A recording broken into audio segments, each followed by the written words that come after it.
Salam jumpa pemirsa, selamat malam. Senang sekali hari ini saya Gisela Tahabari dapat kembali hadir menjumpai Anda dalam Manage Your Mind. Mind is not everything, but everything comes from your mind, so manage your mind. Dan di episode kali ini kita akan membahas sebuah tema yang tentunya juga sangat bermanfaat sekali untuk Anda.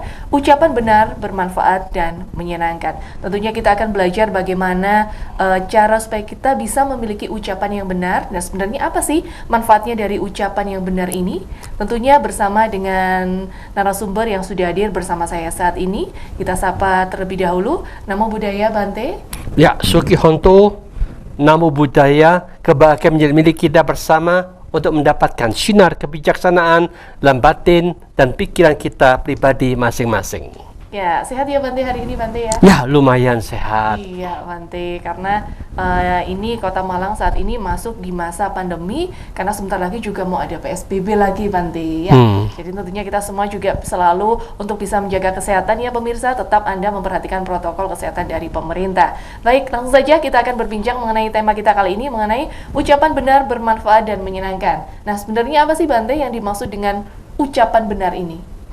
Ya, otomatis ketika kita belajar agama, kan Sang Buddha hanya menekankan aktivitas kita dalam pikiran, ucapan, dan perbuatan. Kalau pikiran, ucapan, perbuatan yang baik dan benar, berarti mereka sudah ngikutin ajaran Sang Buddha. Tetapi kalau pikirannya jelek, ucapannya jelek, tingkah laku jelek, otomatis dia bertentangan dengan apa yang Sang Buddha ajarkan. Karena tujuan agama kita menata cara berpikir kita yang baik dan benar, menata cara berbicara yang baik dan benar, menata cara tingkah laku yang baik dan benar. Itu yang ditekankan oleh Sang Buddha, bukan percaya ini atau percaya itu. Karena siapapun juga yang punya aktivitas ucapan yang benar dan baik, otomatis mereka harus menghindari ucapan yang salah. Apakah itu ucapan yang salah? Kita suka mencaci maki, kata-kata kasar, menfitnah, berbohong, berbicara yang tidak ada manfaatnya. Otomatis ini membuang energi yang negatif semuanya, tidak ada gunanya. Maka kita menghindari dari semua kata-kata tadi, tidak berbohong, tidak memfitnah, tidak mencaci maki, tidak berbicara yang tidak berguna, tetapi berbicara yang bermanfaat, berfaedah, memotivasi, membawa kedamaian, membawa manfaat bagi semua pihak. Ketika itu bermanfaat, marilah kita bersama-sama kita ucapkan. Ketika itu tidak bermanfaat, ayolah bersama-sama jangan diucapkan lagi, karena kata-kata yang tidak ada gunanya itu tidak ada manfaatnya bagi siapapun juga. Itulah yang dikatakan ucapan yang benar ini akan bisa dilihat. Kita termasuk ucapan yang benar, positif, atau ucapan yang negatif. Kita bisa menilai sendiri. Siapapun juga mengatakan caci maki, fitnah, kata-kata kasar, berbohong, dan berbicara yang tidak ada gunanya, kita katakan memang itu kata-kata suara-suara sampah yang tidak ada bermanfaat untuk pribadi, tidak bermanfaat untuk si pendengar. Maka dari itu kita tahu itu adalah kata-kata harus kita hindarin.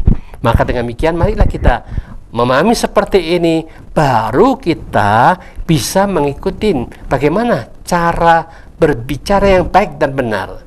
Otomatis tidak berbohong. Bagaimana kita tidak berbohong? Bagaimana kita tidak memfitnah? Bagaimana kita tidak mencaci maki? Bagaimana kita tidak berbicara yang tidak berguna? Bagaimana kita tidak memfitnah siapapun juga? Otomatis semua ini kalau dilihat, kita cukup berdiam diri, bertekad sungguh-sungguh menjalankan, otomatis kita sudah punya ucapan yang benar. Ketika kita tidak mampu untuk berbicara, lebih baik kita diam, sehingga kita bisa mengendalikan kemarahan, bisa mengendalikan apa yang kita akan katakan itu ternyata apa yang kita akan bicarakan. Karena kita jengkel, mangkel, saat itulah kita bisa menghentikan, jangan diucapkan. Siapapun juga yang sedang emosi, sedang marah, pasti kalau dia ikut berbicara, yang kata-katanya ini akan mengikuti pikiran, penuh dengan kemarahan dan kebencian, maka itu akan menyakitkan pihak yang lain. Maka kita diminta sadarilah diri kita sendiri. Ketika kemarahan, ketika kita emosi, ketika kita sedang stres, sebaiknya kita menjadi orang yang bijaksana. Kendalikan pikiran itu, jangan sampai disalurkan melalui ucapan kita. Otomatis Anda sudah mampu mengendalikan diri sendiri. Kapan kita perlu berbicara, kita bicara. Kapan kita perlu hentikan, kita kendalikan. Jangan sampai diomongkan pikiran yang negatif itu. Otomatis kita sudah mengikuti cara yang sangat bijaksana, diketahui dalam pikiran kita dan dihentikan sendiri, tidak sampai disalurkan melalui ucapan. Otomatis cara inilah yang dikatakan manajemen kehidupan yang tepat dan benar, yang mampu mendatangkan damai dan bahagia bagi pihak manapun juga. Oke, baik Bante. Dengan ucapan benar tentunya akan diawali dengan pikiran yang benar dan nanti juga akan diikuti dengan tingkah laku yang benar ya Bante. Otomatis itu jadi serentetan, semuanya digerakkan dari pikiran dulu. Dari mengakibatkan ucapan, tingkah laku kita gimana, sumbernya dari pikiran kita pribadi. Baik, lalu apa manfaatnya sih Bante dengan kita melakukan dengan ucapan yang benar? Manfaatnya bagi sekitar kita seperti apa Bante? Satu ya, otomatis kita akan kedatangan teman yang banyak. Karena semua orang yang cari teman-teman yang sing api-api, nggak ono sing elek-elek, sing busuk-busuk aku mau berteman, ndak. Kecuali kamu datang tak bayarin 100.000, datang bayar 100.000, wah datang karena kepingin duitnya, bukan karena ucapan kita, tetapi janji-janji.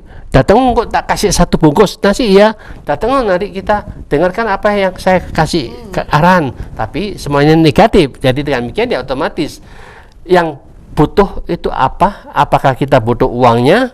Apakah kita butuh nasi? Sehingga dengan demikian ya otomatis mereka akan datang. Tetapi kalau orang bijaksana, aku butuhnya itu mendapatkan nasihat, dapat kata-kata motivasi, dapat kata-kata yang indah dan mampu membuat kita mendapatkan cara menciptakan tenang dan damai itu bagaimana. Nah, kata-kata itulah yang kalau dijalankan otomatis siapapun yang mencari teman yang punya ucapan yang benar dan baik dan termotivasi, yang mampu membawa kita menuju jalan yang terang dan membawa kedamaian dan kebahagiaan, karena itu terbukti bisa kita buktikan sendiri, bukan kita bicara sesuatu yang ngawur saat karpe dewe, wong awe dewe gak roh, mereka juga tidak tahu, langsung kita seenak-enaknya kita bicara. Kita sering mendengarkan seperti itu. Itulah yang dikatakan kata-kata omong kosong yang tidak bermanfaat. Maka kita memahami seperti ini, kita ikutin cara yang benar dan menghindarin kata-kata yang tidak tepat. Jadi dengan cara seperti ini kita akan memanfaatkan energi ucapan kita selalu positif, selalu bermanfaat, selalu memotivasi, selalu membawa jalan yang terang dan membawa bahagia bagi semua pihak. Oke Bante. Pengaruh ucapan ini dengan lawan kita ini otomatis sangat kuat Bante. Lalu bagaimana sih caranya supaya kita tidak terpengaruh dengan ucapan yang tidak benar? Ucapan yang tidak benar, katakanlah berita-berita yang tidak benar, termasuk ucapan yang tidak benar dengan teman kita. Ini bagaimana kita bisa membawa diri Bante supaya tidak terpengaruh? Ya, inilah kita sekarang jadi manusia itu harus pandai-pandai. Sang Buddha mengajak kita gunakan telinga ini harus memiliki saringan.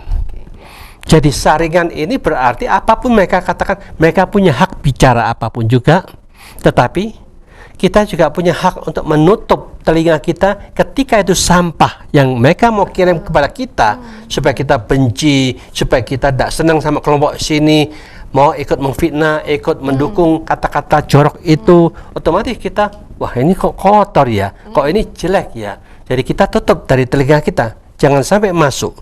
Tetapi kalau itu sudah masuk ke dalam pikiran kita, masuk dalam memori kita, kita analisa apa manfaatnya. Saya simpan dalam pikiran kita. Apakah kita bermanfaat, ini kita ucapkan, lakukan pada orang lain? Kalau ini tidak ada manfaatnya untuk orang lain, tidak ada manfaat untuk siapapun juga, langsung aja kita delete. Karena ini tidak guna, ini sampah. Otomatis kita delete. Dengan cara seperti inilah yang dikatakan pandai menggunakan telinga kita sebaik-baiknya juga pandai menggunakan memori kita. Jangan sampai memori yang menyimpan sampah ini langsung dikirim ke penilaian yang terus-menerus dinilai, dan penilaian ini, pikiran ini langsung ikut ucapkan, ikut lakukan, akhirnya kita ikut menjadi sampahnya masyarakat nantinya. Maka dengan sistem seperti inilah yang dikatakan belajar menata kehidupan kita dengan tepat dan benar, otomatis kita bisa menilai apa yang dikatakan itu bermanfaat atau tidak bermanfaat. Sampah, kotor, mari kita tegas, jangan dimasukkan ke telinga kita, jangan dimasukkan ke memori kita, buang semuanya, karena sampah tidak ada gunanya bagi siapapun juga. Bila mana kita tetap mengatakan itu sangat berguna, kita akhirnya tanpa sadari batin dan pikiran kita jadi sampah, ucapan kita juga akan jadi sampah, otomatis itu sangat disayangkan. Oke, baik Pak Ante, nanti kita akan lanjutkan kembali setelah iklan berikut ini. Baik pemirsa, jangan kemana-mana, setelah jeda berikut ini kita akan kembali.